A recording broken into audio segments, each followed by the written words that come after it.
తర్వాత నగరి బుగ్గ అని బుగ్గ రామేశ్వరం అని ఉంది.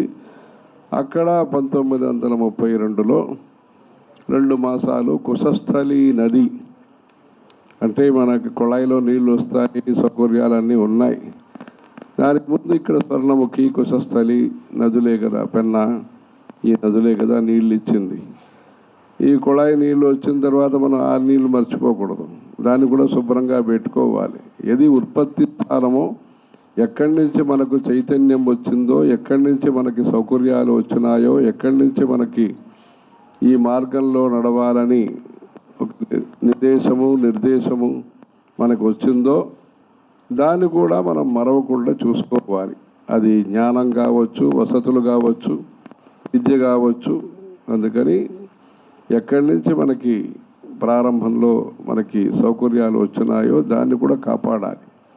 అప్పుడే కంటిన్యూస్గా సంతతంగా వసోద్ధారాంజోతి అంటారు పూర్ణాహుతిలో.